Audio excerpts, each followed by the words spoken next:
The New England Patriots just got fleeced, and we talk week 2 preseason football with the Philadelphia Eagles. Let's get into it. My name is Aaron. As always, this is Sports Talk Patriots on the daily. Patriots content just for you. So do me a favor, somewhere down there below, I don't know, maybe it's flashing, whatever, hit that subscribe button, like, and comment below. And I'm going to tell you right now, Matthew Judon trade to the Atlanta Falcons for, I would ask you for a drum roll, but it is not worth it for a third-round pick. Comment below. What do you think? Now, I'm going to tell you this right now. Before we even jump in, I want to start on, if anyone knows me on this channel, anyone's watched me, I'm a positive person, glass half full. Last year, tell me how many games Matthew Judon played for the New England Patriots. Not many. He got hurt. He missed the rest of the season. And how did the defense do? The defense managed. They did all right. They were still, in total defense, a top 10. They were number 7 in total defense. Rushing defense, they were top 3. They were third. And then passing, again, somewhere in the top 10. I don't remember specifically. But when it comes down to it, I am still certain that the New England Patriots defense is going to be okay. Comment below, what do you think? Again, that's my argument. I think Matthew Judon, though he's great, he would add a lot to this defense. I do still think he has some gas in the tank, obviously. But when it comes down to it, I think the defense is going to be all right. Specifically, we look at those edge rushers. We look at Keon White, and we look at Josh Uche, and I think that both of those guys have an opportunity, a huge opportunity to step up. So what do you think? Comment below on this whole trade. Again, when I say they got fleeced, that means they got ripped off. They got bamboozled. It was highway robbery. It was bad.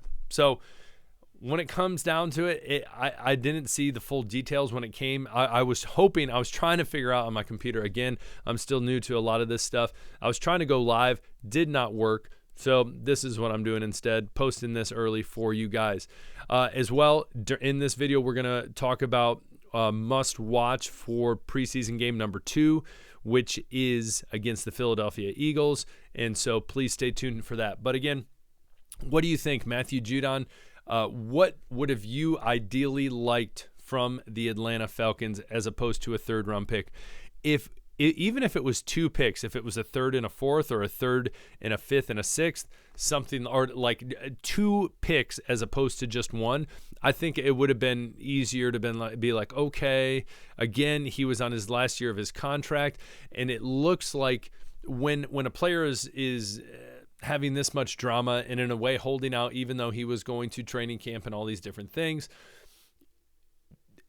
he could play the whole season with the New England Patriots and then not get and then say, peace, I'm going somewhere else. And then guess what? You get nothing. Still a 3rd-round pick. Man. 2nd round, I would have been okay. 1st round, I would have been ecstatic. I honestly think a 1st round would have been ideal, and I think that's what the Patriots wanted. And it seems like the Atlanta Falcons must have been the best deal. So thinking about, if you watched my video yesterday, the first team we talked about Matthew Judon, even though I said multiple times we weren't gonna talk about him until something was figured out.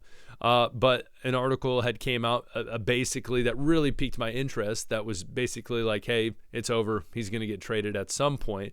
And so then I just broke down like, hey, these are teams in my mind that would try to trade for him. And the first team that I mentioned is the Atlanta Falcons. Again, you look at that team, a lot of young talent on the offensive side of the ball, led by now Kirk Cousins, who they gave the bank to. And now you have an edge rusher, hopefully that he can, again, he should have gas in the tank. He should be able to perform. And the Atlanta Falcons have not had an edge rusher since what? That Vic Beasley? Golly. I would say Abraham, but no, I'm pretty sure it's Vic Beasley. But anyways, that being said, good riddance. Best of luck. Thanks for the time that you had at the Patriots. Third overall pick, man. I hope that person turns into a stud. And next year in Green Bay during the 2025 NFL draft, they are going to say this is the Matthew Judon pick. I guarantee it. Guarantee it. So it would be nice, some retribution if that person turned into someone great, and it would be even better if it was an edge rusher. So again, ideally, in the perfect world, you get a first-round pick and hope that a team, again, as I said in the video yesterday, if I would have picked any team on that list, I probably would have picked the Los Angeles Rams, just because Matthew Stafford's getting younger, his window's closing. I would say he's not getting younger. That's what I meant. Kirk Cousins, again, he's also getting older as well. How many more good years does he have left? And so the window is probably for the Atlanta Falcons. But again, they got golly, what are they doing down in Atlanta? They drafted Michael Penix. When I was at the draft, the whole crowd, well over 100,000 people, were all flabbergasted. It was unreal. Anyways, I digress. Matthew Judon, what do you think we should have got from him? Comment below. And then what do you think about the defense this year still after this whole situation? Comment below. I want to hear from you on that. And just this whole thing, what's on your mind? Spew it down there. Second, we're looking at the preseason game against the Birds, the Philadelphia Eagles. Now, we've talked about, if you didn't watch the video yesterday, we talked about Jalen Hurts was praising the defense. Again, I think still a lot of upsides on the defense. I'm not going to sit there and roll over. I've seen a lot of people comment, you're like, Aaron, you're being very stern right now. You're talking to me like a kid. I'm not trying to. My fault. But I do think it's not time to panic. It is not time to panic. Now, if we go down the road and the New England Patriots are 0-6, that's a different story. And then you're starting to say, okay, what's the draft going to look like? But when it comes down to it, do not panic. Now, when it comes to this preseason, I think the two biggest positions we got to be watching, as always, say it with me. 1, 2, 3. The offensive line. Boom. If you said that, then you know what's up. And the second one is now the defensive line. And again, Barmore is out. We're not sure on his return because of the blood clots. But we look at that, and the big question becomes, is players like Josh Uche and Keon White going to be able to step into those edge rushing roles that are left in the wake of Matthew Judon leaving? So I think those are going to be the two biggest things, specifically on the offensive line. Okorafor, when he was brought into the Patriots, everyone's like, hey, he's going to play left tackle. He's going to play left tackle. Well, guess what? Now he's at right tackle, and Lowe is at left tackle. And Lowe ain't anything to write home about. So both sides, right tackle, left tackle, still question marks. Could Caden Wallace still get in there? Sure, I'm sure there's potential for that. Again, what happens when Cole Strange comes back? There are so many question marks. Once a position group that I literally told my wife, I think they got it figured out. And she said, got what figured out? Never mind. I'm just talking to myself because I don't think you have any idea what I'm talking about. But that being said, the offensive line, they got to get things figured out. And hopefully in this game, that's what they do. Apparently, Layden Robinson is potentially showing up City So in that left guard spot. Nwenu is playing that right guard spot. David Andrews at the center. So there's a couple. Nwenu, he's going to be there. David Andrews, tried and true, he's going to be there. Right tackle, left tackle, and left guard, question mark, question mark, question mark. So who's going to step up? Who's going to be the man?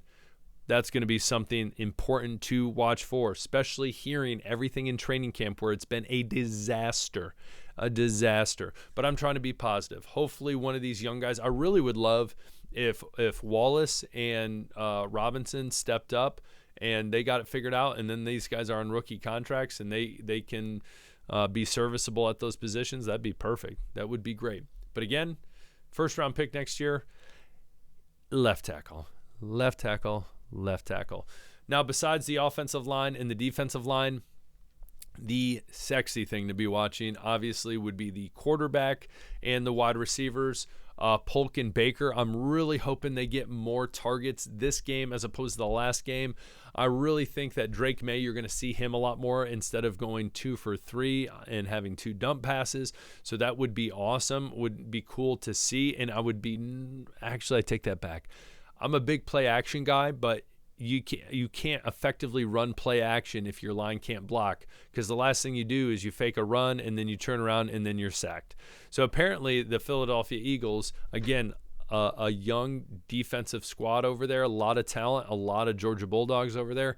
Apparently we're getting to the quarterback a lot during joint practices.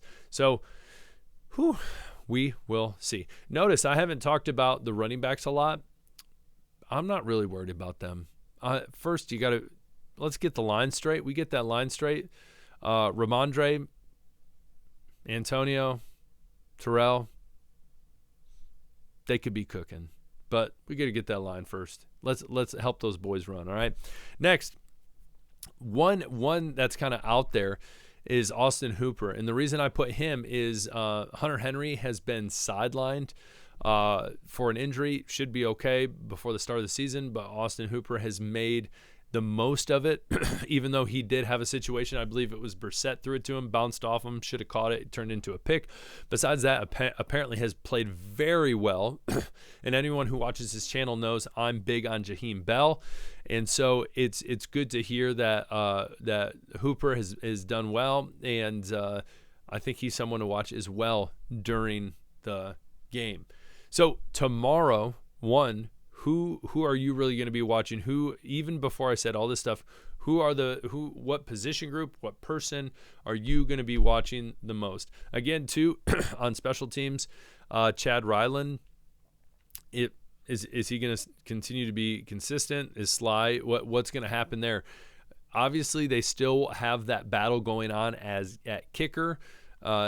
If it wasn't going on, they would have dropped someone by now. So it will be interesting to see. And after this game, plan on seeing people get cut and them trimming that team up. Whew. Again, sorry I couldn't go live yesterday during the Judon thing. But again, comment below what do you think about that whole situation. As well, preseason football. Again, it's football. Football is football. It might be trash. It might not be polished up, but it's football and it's back. So comment below who you're going to be watching, what position group, what person, or just comment. Just you know what? Vent down below. Vent down below. I'll help you out. We'll chat. We'll have a good time. I appreciate you guys. Thanks for tuning in. This is Sports Talk Patriots. My name's Aaron. I'll talk to you later. Peace.